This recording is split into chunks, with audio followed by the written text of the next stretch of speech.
So here we aren't. I'm really grateful to everybody for joining me. My name's Joe James. I'm the minister of Mill Hill Chapel in Leeds.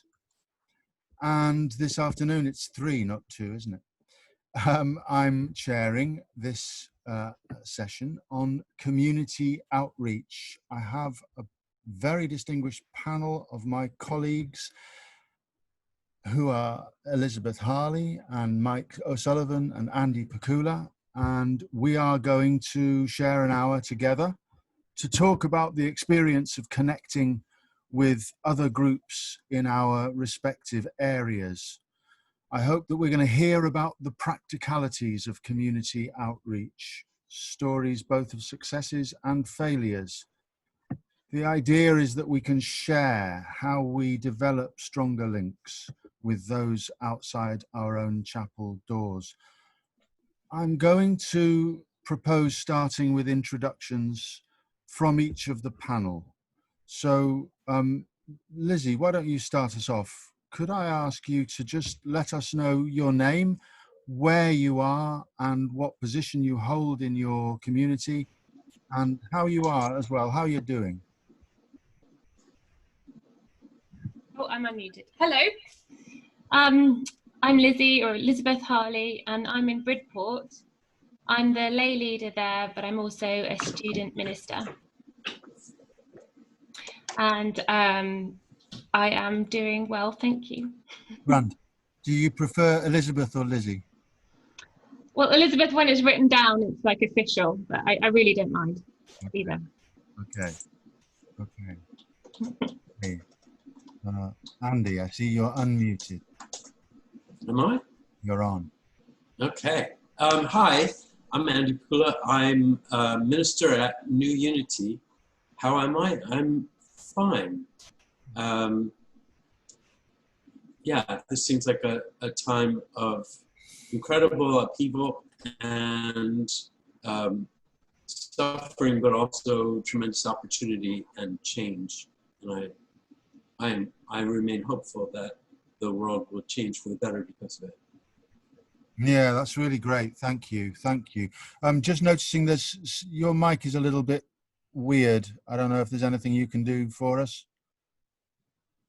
Oh, yeah. Okay. Well, I'm sure we'll be able to hear you beautifully. And Mike, I'm going to unmute you, Mike, and hand over.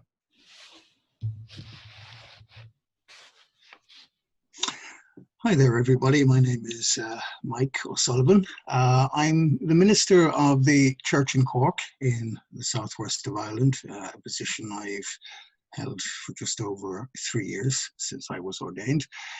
And I'm doing okay, a lot better than I thought I would in our current trying circumstances. And it's really nice to be here. Yeah, thank you. Thank you. I'm going to just propose that before we get started, we just hold a moment. I'm first very grateful to Liz and to Rory for hosting this being together. And so I just think it's worth our while acknowledging our gratitude, because it's not simple and it is an emotional load that they're carrying for us. And I'm just really grateful to them. And furthermore, I'm really grateful to everybody who's here at this virtual GA. And so I'd just like to invite you just to join with me for a moment in a few moments of peace to allow ourselves to center here and to feel this gentle breath which calls us to our center.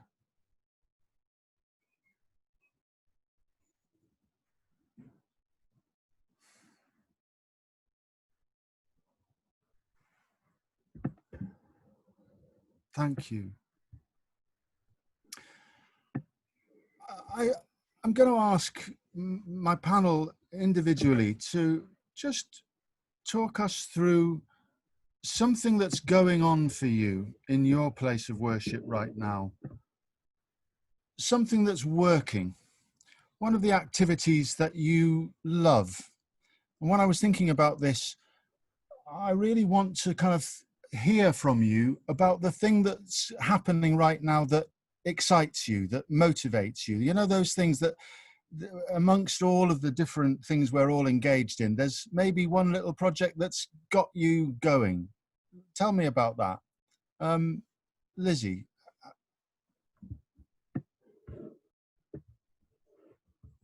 You're still muted at the moment. Can you unmute yourself? Yeah, great. Okay, thank you. Are we thinking just before the lockdown, really? Or are we thinking specifically in...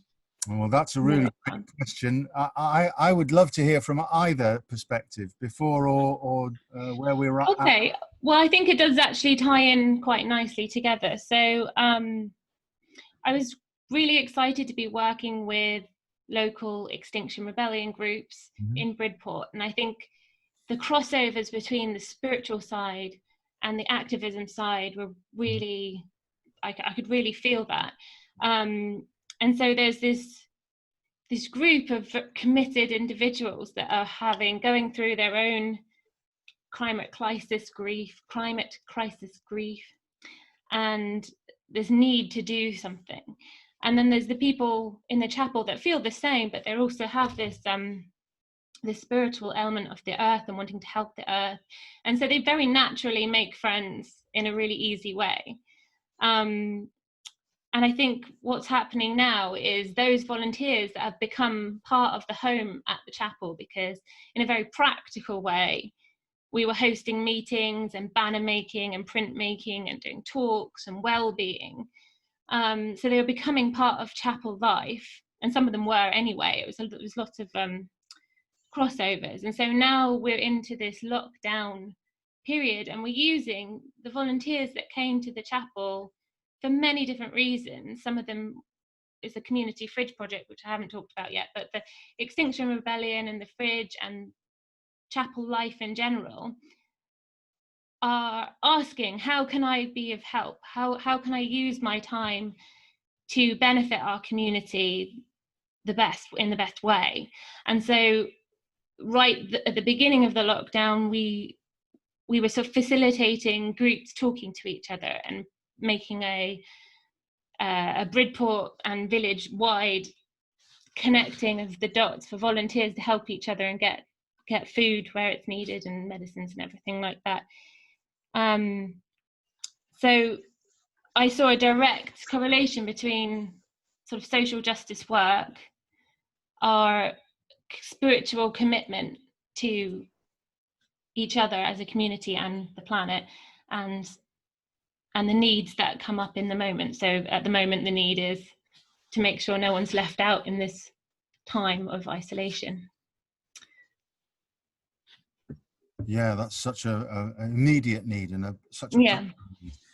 And it also relates to something that you describe about the way that you're providing a hub for activities in Bridport, which is a really great example of one of our chapels infilling for absent public services. Mm-hmm. And I think that's really interesting, and I'd love to talk more about that as we go on. And I'm really grateful to you as well for bringing in this element of grief. You talk about climate justice work, and very often I think it's absent from our understanding of commitment and activism, that we are responsible for our feelings, and one of those feelings that we're going to carry is profound grief for what's going down, and how we connect with that is really... I have noticed that people that wouldn't necessarily have sought out a church for their comfort have come in for something else and have wanted to express the grief that they're feeling, and that some of the events that we've had have helped them process it and be it. And they realize they are comforted to be in the church space, and have therefore decided to come along to some of the services, or ask us to help facilitate in their circle. So at a tree planting earlier I think it was last year.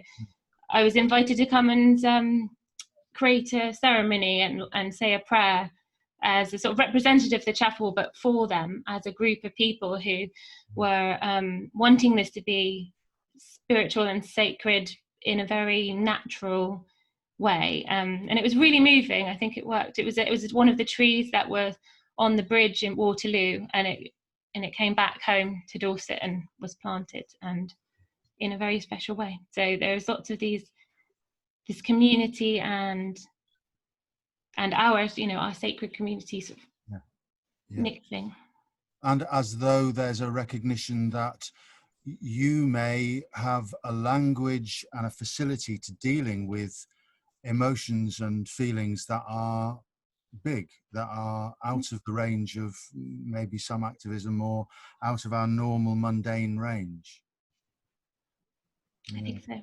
Yeah, that's fascinating. And I'm glad you bring up the faith bridge, because I just wanted to ask more about that element. I've been really fascinated to watch that emerge as one of the strands within XR and within that the action in London, the emergence of the faith bridge, which for those who don't know was different faith communities were represented in a kind of occupation of, was it Lambeth Bridge?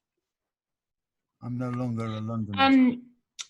I think they planned it, and then it got moved immediately. It was sort of just got dispersed, but they've been having vigils and prayer vigils on outside. I think it's Westminster Abbey and things like that. It reminded me of the way that when the Occupy movement came to London, it immediately coalesced around the steps at St. Paul's. So again, there was a kind of pull to a faith space. Thank you. Thank you. Andy, can I ask you to the same question, really, just to share with us what it is that's making you tick? Where is your heart in the activities? I know that you're doing a load of things at the moment. Maybe it's hard to single one out, but it's the one I'm just interested in what's making your own heart race a little bit faster when you think about it, the thing that pleases you. Thanks, Joe. I think I'm going to talk mostly about something that qualifies to me as outreach. And outreach for me is when we stop looking inward. What can this entity, this congregation, do for me, and say, what can we do for others? What can we do for the larger world? And so I'll talk about sort of how this thing got going. One of the things that we've been involved in for a long time now is community organizing. And if you don't know about community organizing, it's basically helping people find their power. It usually brings together a variety of institutions. We work in Hackney, where there's 17 different institutions, churches and synagogues and schools and nonprofits and so on. And we identify what are the needs that people have, and then try to help people together to work on those needs, to put pressure on the government, to put pressure on the police, to put pressure on the NHS, whatever is needed, or on companies. We've been involved in a whole range of things. And at some point we were encouraged to start thinking about, well, what particular issue do we want to focus on? And we couldn't come up with anything, because we didn't really feel particularly like we were suffering. And our community organizer suggested that maybe we should think instead of about an issue, that we should think about geography. And that really clicked. And so we decided that what we wanted to do is focus on the Newington Green area, which is the area right around our historic chapel there in Newington Green. And it's a very interesting area. It has a lot of diversity. There are really privileged areas in Newington Green, and there are also areas that are in the 10% most deprived in the country. There are people from England, from Scotland, from Wales, from Ireland. There are people from Turkey, from Bangladesh, from Kurdish regions in various countries. And there are a lot of people who don't speak English very well, a lot of people who are struggling, and obviously a lot of people who are doing well. So we identified this area. We identified 14 organizations, including us, who all came together to create what we call the Newington Green Alliance. And at first, I think that, so I've been excited about this for a while, and I'm still excited about it. And at first we thought, this should be a small community organizing project, because that's what we're doing. We started trying to do it, banging my head against it for quite a while, realized that actually doesn't fit. That isn't quite what's needed. And reading and thinking and talking, we realized that what we wanted to be doing is building community, not doing community organizing, but actually building community. And in our area, which people often like to describe as, oh, it's just like a village. The reality is that it's not one village, it's multiple villages. There's a Turkish and Kurdish village. There's a white working class village. There's a middle class village. There's an African and Caribbean village.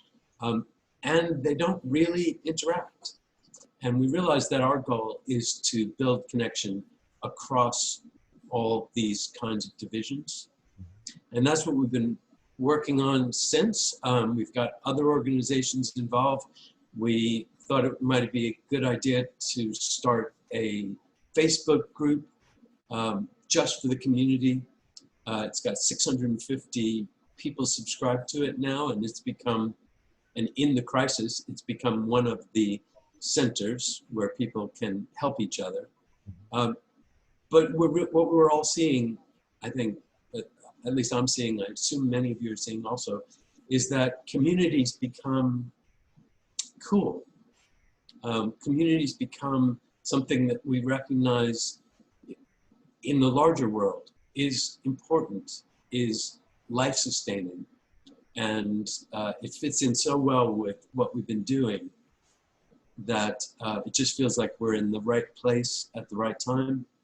And outreach like this is full of struggles. There's no money to do it. There's not enough volunteers.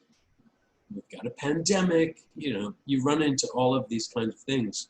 But I think even just because of the online things, it keeps me excited and keeps me passionate about what's happening and keeps me excited about what we can do. So I think that Newington Green Alliance is my thing, among other things. But that is an outreach thing that really speaks to me and makes me excited to get to see humans or see them on on the internet and do the work. Yeah, I love that. It's just, thank you so much. It's so much there. Both that connects with the ways in which Bridport, that they're infilling where there's a gap in the community, but it also really resonates because yesterday I was talking with Stephen Lingwood about his work at the moment in Cardiff, and he said, my ministry is just, it's so micro, it's just 1 mile, it's where I am. And you're actually expressing the same thing about that, just your patch. It just feels so great to have that awareness. And I also really want to pick up the point you make about how much you're encouraging people to turn out, to look outward and to engage with that community. That's really fantastic. Well, you're muted, so whatever that was, I'm gonna pass over to Mike and ask Mike for the same question. Really, I'm really enjoying hearing these kind of tales about the projects that people are engaging with passionately. What's making your heart sing, Mike? Two things, actually, Joe. Well, three, because at the moment, ministry is really challenging, because I'm finding I have to find new ways of engaging with members of the church. I have to be adept at social media, which I never was. But prior to this, the churches partnered in a very quiet way, and for obvious reasons, with homeless charity. And we offered the space, we offered members working with them. They were a group from a local university. And the same as everywhere else, the homeless crisis here is, well, it's tragic and it's catastrophic. So these young people wanted to actually do something. So the church partnered with them. But it led to another outreach within that outreach, because after a while, the youngsters who were full of enthusiasm, they soon began to realize that they were getting a little lost. They were actually confronted with human stories with which they couldn't cope and they couldn't solve. And same as all young people, they thought that they could solve a problem and they can't. So this in turn actually led to us hooking up with a Franciscan who is a hospital chaplain. And now we have an outreach with the group, and we offer them emotional support, advice and tips on how to cope with what they're facing. And the church members too have really got behind this. You know, the amount of clothing that we've got. About 3 weeks ago, we gave a truckload of clothes that we didn't need to a Muslim homeless charity. It was absolutely fantastic. The other thing that we're doing, which excites me, and it's more internal, I suppose, rather than external, is that we have a monthly service with the Methodist Church. That really shouldn't work. Unitarians and the Methodist churches worshiping together, it really shouldn't work. And it's called the Friday Jazz Vespers, and it's live jazz music interspersed with prayer and readings, with a very strong emphasis on social justice. And the original idea that we had was to make it an uncomfortable space for both communities, to make it uncomfortable for us with the Methodists, and to make the Methodists feel uncomfortable with us as well, and to force people to actually engage with a different point of view, because we're great at talking about this. You know, I'm a great one for preaching this. You know, we must be tolerant of all faiths. We must engage with all faiths. But I decided, okay, let's actually confront it. Let's put ourselves in that very uncomfortable space where we're forced to worship with a creedal Trinitarian church. And let's see how that works. And the first month or two was very uncomfortable, I think, for both sides. Everybody was kind of looking at everybody else with an air of suspicion. But it's grown and it's adapted a life of its own. We've been going now for about maybe 6 months, and we're getting upwards of 60 people on a Friday night. And it will be a third us, a third Methodist, and a third of the people are just people who just walk in and are just kind of amazed by the whole concept. And I am amazed that it's actually working, to be honest with you, but it is. There you go. Yeah, that's fantastic. Thank you. I mean, both of those just so inspiring, and that latter example of just being able to sit with discomfort Never mind the discomfort of Methodism, but the discomfort of jazz, man, that's really...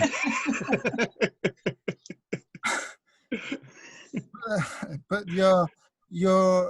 I think one of the things that really rings out for me is how you've acknowledged the human difficulties which we cannot solve, that sometimes going out into the world and going out of our comfort zones brings us into stories of hardship and realities of discomfort that are heartbreaking, and how difficult the difficult place that we have to acknowledge that can really bring us to.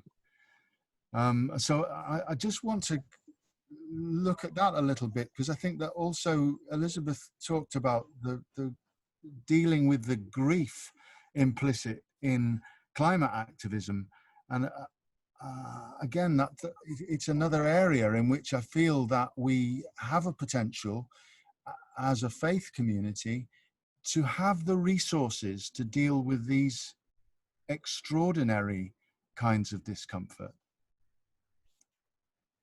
Can you say a little more about the young people that you were with, and how that played out, how that raw emotion played out, and whether you as a congregation or you as a minister had input into that?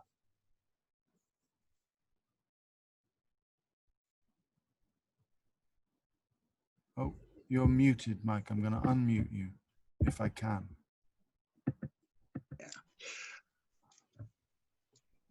A problem was that young people, and it's a church thing as well, you know, churches have this as well, that our purpose is to solve things, our problem.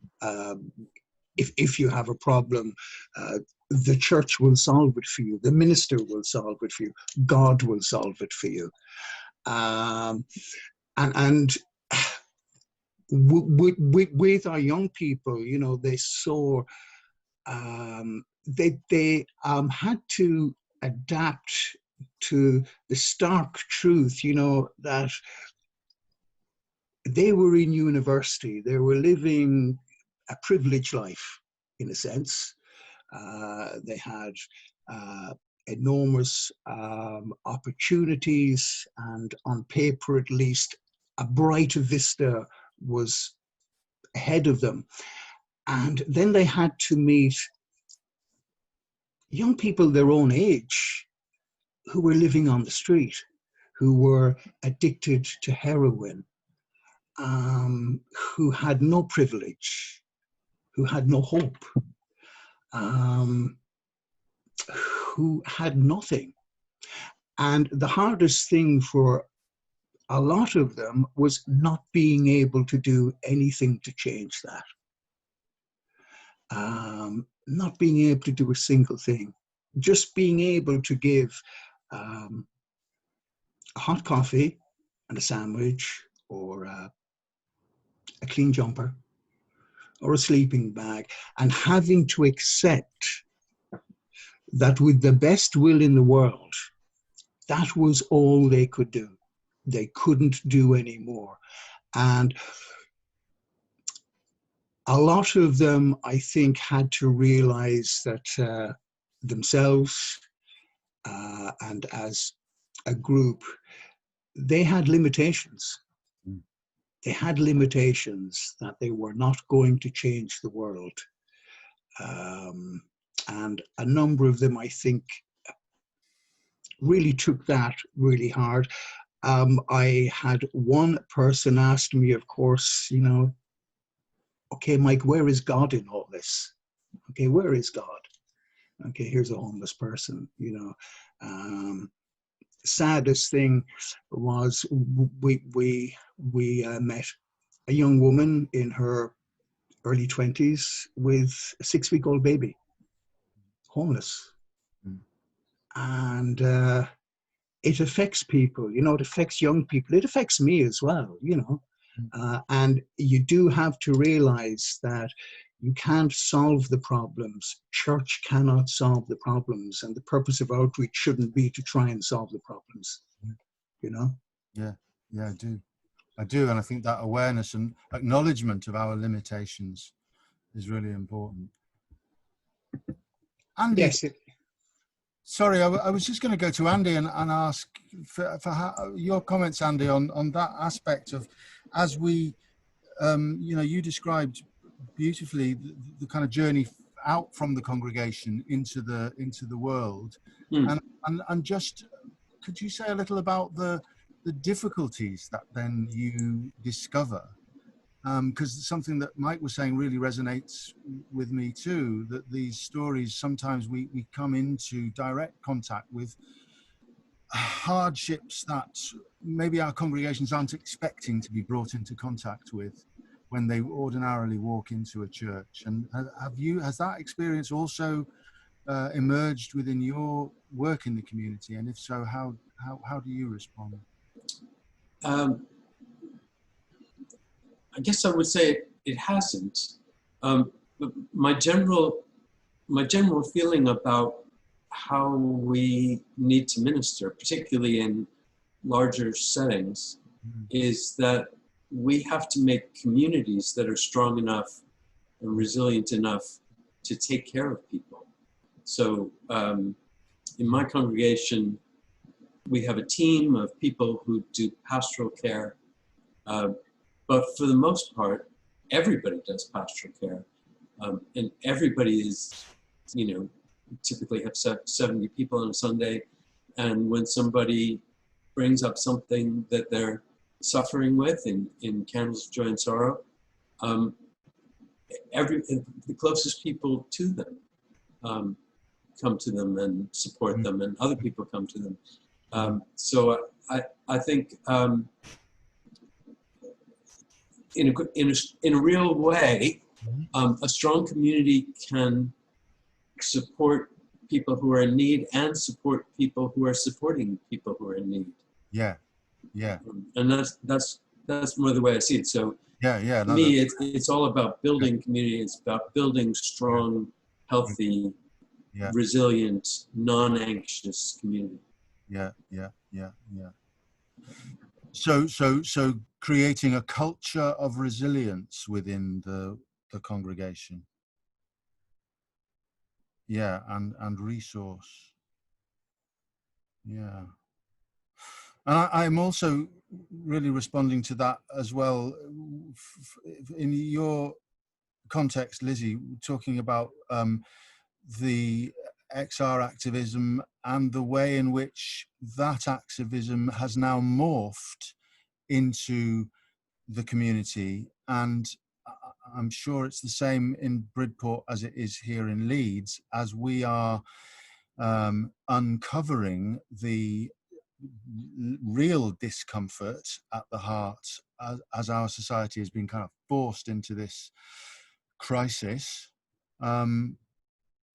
Those problems, the structural institutional problems that emerge and are becoming clearer and clearer, are actually really difficult to cope with. And I just wondered if you could say any more about how because there's a story emerging, really, isn't there, about going out from the congregation, but also, in your example, coming back into the church as a place of nurture and support and comfort.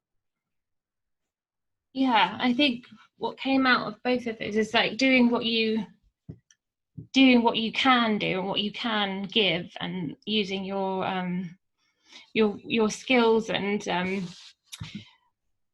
that really, if there's a lot of people willing to help, you can only sort of help organize that. I think we quickly realized we were out of our depth in the last couple of weeks, and luckily the council said, oh, we think you're doing something, you're getting groups together, and they have tied all the pieces together, or helped us tie all the pieces together, and given a phone line, and we're now manning that. You know, they've really stepped up. So I think you do have to realize you can't fix or help everyone, but it's good to be able to be a point of contact for people. They think, oh, I think I'll ask at the chapel, or Yeah. see how I can help, or if I need help, I will ask there.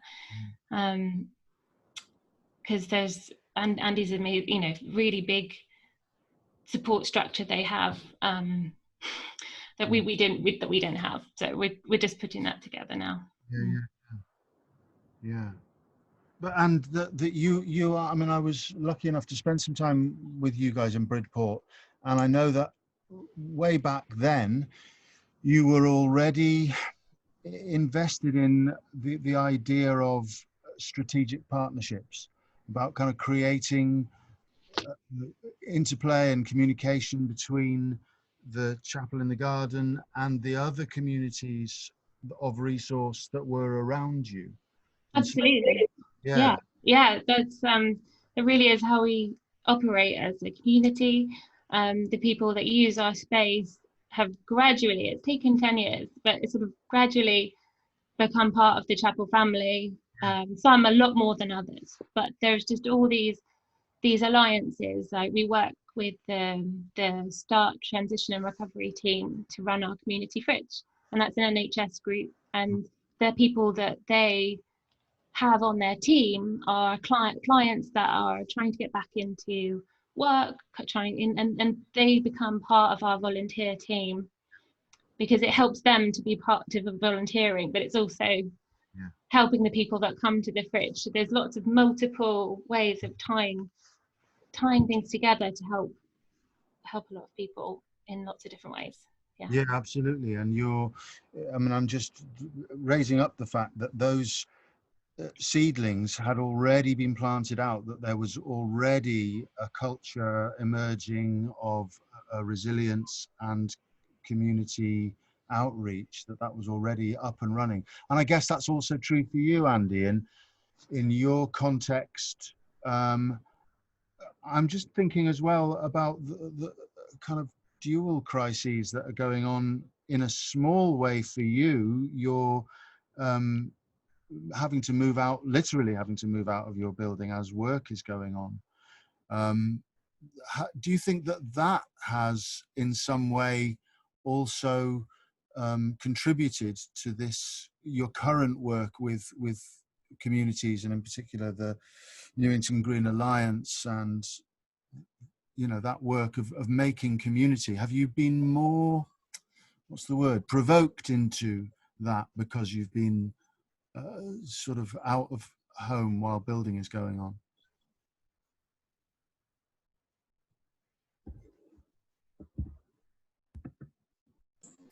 Thank you. Sorry, I was muted and couldn't unmute. I didn't realize you couldn't unmute. Sorry. Yeah. We relish this position. I think that's Rory's fault. I'm blaming Rory. I don't know. Let's see. No, I mean, I think the short answer is no. Right. That we had started this work before we had to move out of our Newington Green building. Yeah. And no, I think that we, as a congregation, have a passion for making a difference in the world, and felt that the immediate world within a half mile of us was a great place to do outreach.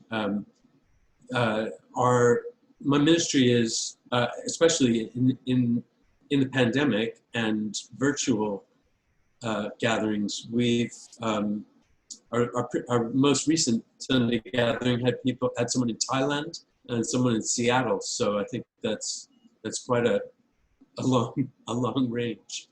Yeah. So I think that's one of the, I mean, not that we're talking about the changes that some of the virtual things do, but suddenly outreach becomes vastly more powerful when you're talking about doing things online. Yeah. And sorry, just to divert briefly to our current situation, how is isolation affecting your ability to be proactive in community? I mean, how much is that stymied your active outreach work at the moment, or are you getting through it? A lot. It has held us up a lot. One of the challenges is that the more disadvantaged groups who we're trying to work with are less likely to be in virtual spaces. Yeah. And so it doesn't, we tend to get a bunch of middle-class people, middle-class white people together, and that's not the point. So we can do the, you know, the preparatory work and the organizing and apply for grants and that sort of thing, but we can't do the work for very much at this point. Yeah, yeah. Thank you, and you're touching on something that I think is also coming out, that we have to be aware of privilege here, and how we bring that into consciousness and how we deal with that. I think Mike has spoken very properly about understanding our limitations, but how, I'm going to ask this as an open question to all three of you, and answer as you will.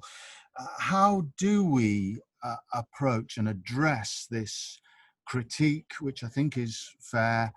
We are coming from a privileged demographic. We're relatively a privileged group, and how do we address that, and how do you respond to that critique?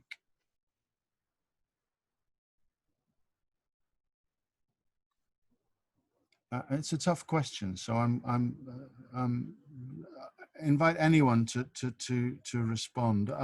Maybe Mike. I'm just noticing that in our sidebar, which I'm sorry, I don't have a great deal of ability to keep an eye on both conversations, but that there's a critique that we're coming from a place of privilege, and that this is a very nice, cozy, middle-class conversation without a real inroad into spaces that are not privileged. How would you respond? Well, it's a critique made of all churches. All churches, no matter what they do, face that.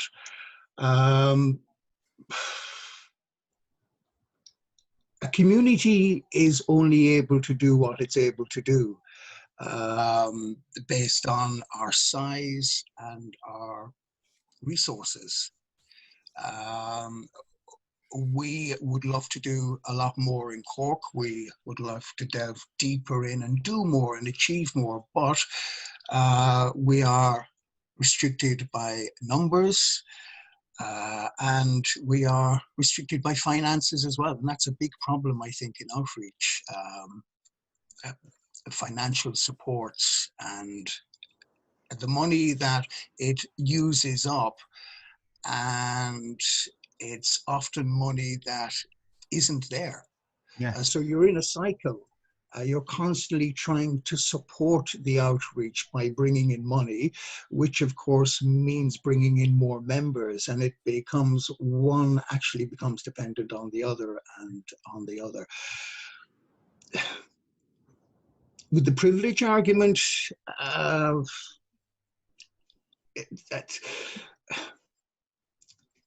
like compared to a homeless person, yes, I am privileged. Yes, I am. I have a home, I have a job, I have a car. Yes, I am privileged. But to say that coming from that position that I wouldn't be able to help, wouldn't be able to identify, is wrong, I think. Yeah. I have had personal experiences in my own past life that brought me into ministry that very much identify with that. So it is easy to say that we're just this nice kind of middle-class bunch of people who are kind of doing our thing. It's an easy critique to make, I think, to be honest with you. Yeah, and I'm reminded of just that. We are where we are. We start from where we are. We make the road by walking, and it's it is what it is. Yes. Do you want to respond, or Lizzie? Lizzie, sorry, I see that you're unmuted. Go.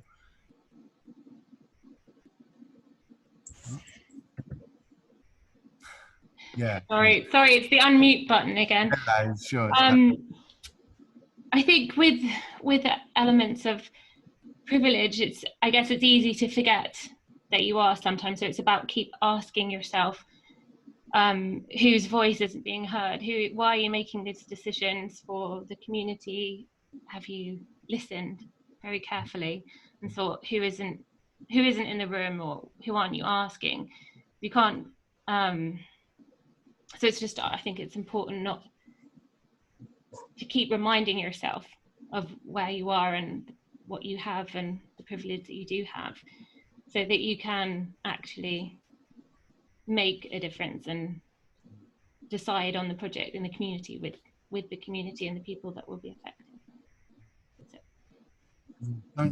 Thank you, Andy. I see. Yeah. Go ahead. I'm sitting here unmuted and being very disciplined. I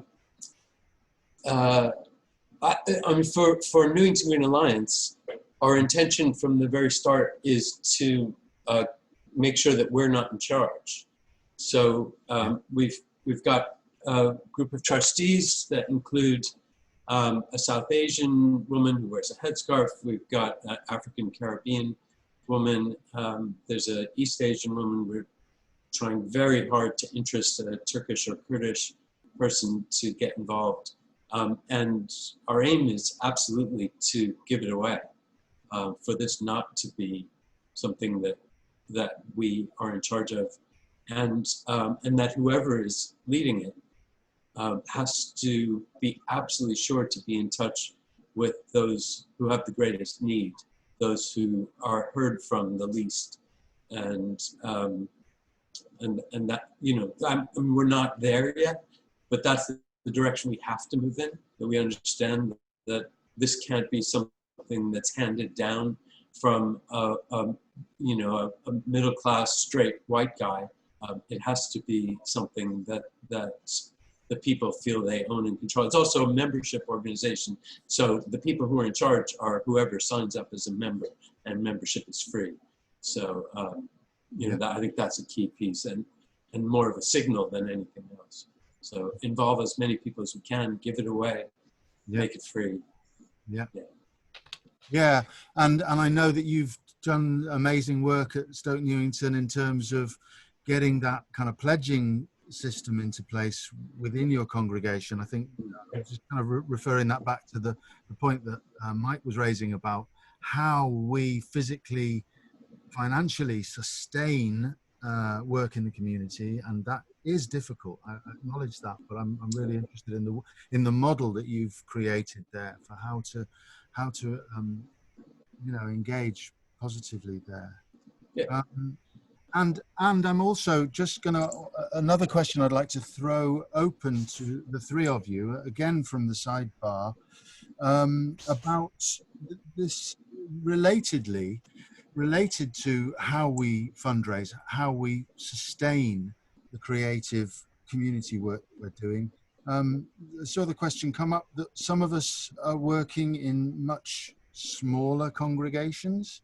Some of us have got an older demographic, and so it's not so easy to engage with this kind of positive community outreach work. What would your response be to that? Since you're here unmuted, how do you respond to that, Andy? How should you think creatively around that problem? I guess I'm no longer in a space to be able to necessarily think that creatively about that issue. But I would say that, all the work putting together Newington Green Alliance has involved just a few people from New Unity. Mm-hmm. Mostly what that meant is me and a couple of other people going around making connections with other organizations in the area, trying to get them inspired with a vision, shaping that vision, and trying to get them to sign up. Mm-hmm. So, but actually, one thing I would like to say though is that, you know, maybe an interesting possibility for our national organization to help support this kind of outreach work and all kinds of outreach work is to have a sort of central resource to help congregations do grant fundraising, because it is an expertise and it is hard. And it's even hard just sometimes to get through understanding what the applications are about. I don't know how much resource it would take and how much help it would be, but it feels like if we could, you know, if there was somebody who we could go, where should we apply for this? Or how much should we apply? What kind of supporting evidence do we need to give? You know, just to point people to the right information and maybe help out a little.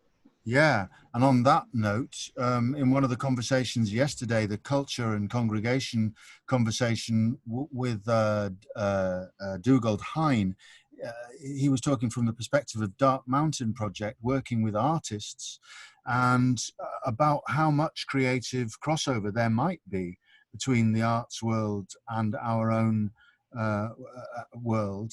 And I know certainly that in arts funding, it's been the model for a long time that you employ an administrator on a commission basis to fundraise for you. I don't know of any church that's currently doing that, but I can't understand any reason why not. These are pretty small nitty-gritty issues maybe, but I really like the idea that there might be something that could come from the center, as it were, about to help with fundraising. Mike, tell me, just following that point about a relatively small group being the spearhead of a community outreach, is that also your case? Well, we would have about maybe 40 attending on a Sunday. Sorry, I just meant in terms of the actual activists getting those grassroots engagement projects together. Yes, it's here. I suppose we have applied for funding at various levels to help us, and we have been extremely lucky with the local council, have been very supportive, which has made a big difference. As a congregation alone, we probably would not be able to finance the things we're doing if we had to rely on just our own sources of income. And I guess I'm just interested in the notion that, as Andy pointed out, it only sometimes needs a very small group to get something started, to begin the seeds of a project. But I also wonder, and this is a question for all of you, are those projects, is the small group approach a cadre of activists who are going to get something started, is that dependent necessarily on the minister leading that, would you say? I mean, for example, in your case, Mike, are the projects that are outworking from Cork due to your input, or have they come out through the congregation? The initial homeless idea was from me, we'll say, but the ministry within that, which is helping those who are actually volunteering, that came from a member of the church, and that is run by a member of the church as well. So here was an outreach that organically led to growth, and it led to an equally important outreach, but it was organic. It was from within, rather than me leading it. There is a danger, I think, that we expect the minister to lead everything, and there's an equal danger that the minister thinks he has to lead everything. Yeah. Yeah. Yeah, and with the outcome that word you used, organic, or, that can be lost if Absolutely lost. And, yeah. and if you're talking about growth, if you're talking about outreach, reaching out further and further, then it has to be organic. Initially, it is driven by the minister, but it's a point I think that Andy really made well, that it's not driven by him anymore, that it's become organic. It has grown. And if it is organic and it's not minister-led, then it will continue to grow and it'll find a life of its own. Yeah. Lizzie, from your point of view, I know that you work very closely in a team. Is that still the case? I'm not sure. Or are you now sole? Yeah, just reasonably recently. I'm just the one lay leader, but we have a good team with our trustees. Yeah. And I was thinking, you really don't need, if you've only got a few people in your church, you just need someone with an idea that other people might find that they want to get involved with. So if it's a community fridge, which is the blueprint for running this, is very much there's a network up for the nationally. People really care about not having food wasted and feeding people and not going in landfill. It really kind of gets people.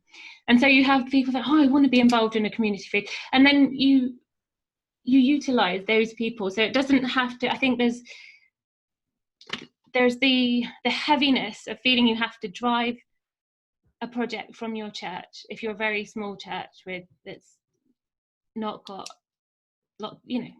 it doesn't have to be that way. It can just, if you've got your building, you're literally feeding people from the pews. It's quite, it's just one idea, but it just means that you don't have to do it all yourself, but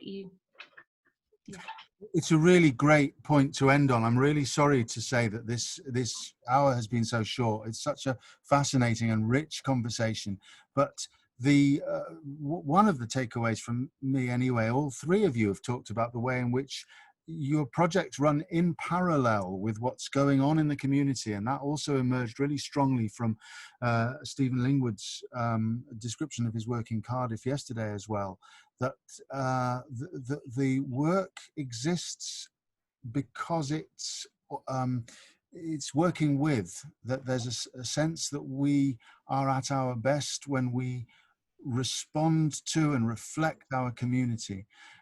Really quickly to wrap up, would anybody else like to add in anything that I have missed? Any of this panel, any of you three?